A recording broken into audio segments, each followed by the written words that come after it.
So listen, you don't need me to tell you that Matthew Tkachuk has been an absolute beast, not only this playoffs, but this entire season. Dude's probably going to get a Hart Trophy nomination. He's going to lose because it's McDavid, but he might get a nomination, and he really deserves it. And in less than an entire season, the dude has become the heart, soul, and body of the Florida Panthers, and he is Mr. Everything for them. Dude is like the Tiger King of the Florida Panthers. But a really interesting story popped up in Flames circles lately. I first heard about it in the Win column, which is a Flames article website run by fans of the team, in an article that was called Brad Treliving's Biggest Mistake as Flames GM. They're awesome over there at the Win column. Make sure you go check them out. You won't regret it, especially if you're a Flames fan. But let me set the scene for you here with this story, and if this is true, which, hey, some pretty credible sources have gone up to bat here for this story and its legitimacy. If it is, huge shaking of the head. It's gotta be one of the biggest mistakes in Flames history.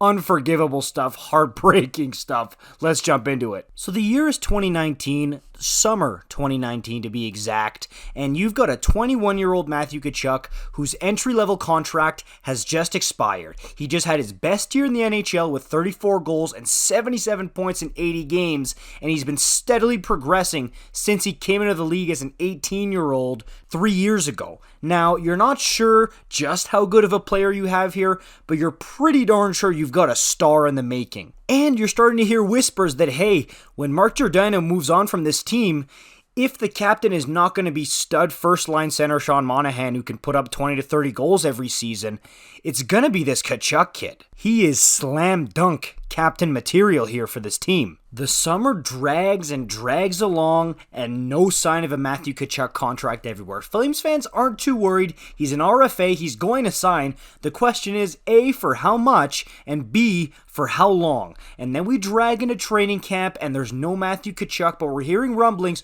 Okay, he's going to sign soon. Bang. He signs a bridge deal. Okay. And we're thinking, that's interesting. I guess it's all right. It's a trendy thing that the younger star players are doing so they can play out these bridge deals and then really get the bag after that. But at the time, Matthew signed a 3-year contract at $7 million per year with the Calgary Flames, making him the highest paid player on the roster at 21 years old. But honestly, Flame fans were happy. At least he's still on the team, and we'll worry about the long-term contract after this bridge deal. He's gonna sign, right? And Flames fans, this is where this gets heartbreaking for us. And as said by Mike Gold on Twitter, when Matthew Tkachuk signed his 3-year bridge deal with Calgary, the rationale given at the time was how they wanted to keep that team together. Michael Frolik at a $4.3 million AAV was mentioned. Frolik was traded 5 months later. And to give some more context, another tweet made when Tkachuk signed that 3-year deal. My impression from talking to folks around the league, the Flames and Tkachuk really wanted to do a longer deal, but Treliving wasn't able to consummate a deal with large enough cap savings to make it work. So they went for a bridge, and that is where the gigantic mistake comes in, because the word around the street was that Tkachuk wanted to do long term. And could you imagine if Brad Treliving gets Matthew Tkachuk pen to paper, an 8-year deal, even if it's $10 million, right then and there? And that's why this was an absolute disaster of a decision, because it's not like Tkachuk was pushing hard for a bridge deal. If he wanted to sign long term, man, would that have been great. And even if, like 2, 3, 4 years into his contract, he sees Gaudreau leave and he says, I want out, get me somewhere else, at least you have him locked down under team control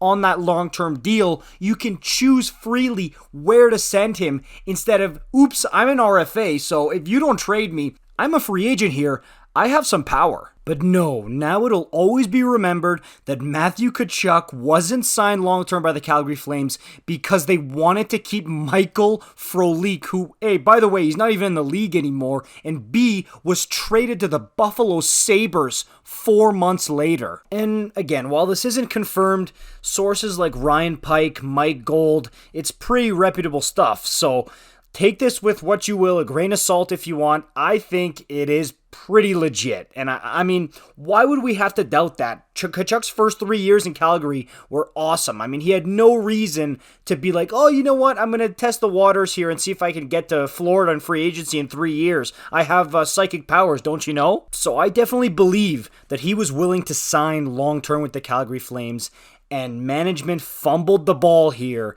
and decided, hey, yeah, we want to try to keep this band together, so we'll give you a bridge deal, and we'll take it from there. There's no way you're going to walk. Well, guess what? He walked. Actually took his golf cart right down to Florida, and he's one of the best players in the world right now for a team that isn't the Calgary Flames, and that's an absolute joke. Let me know what you think about this in the comments down below. See you guys in the next one. Peace out.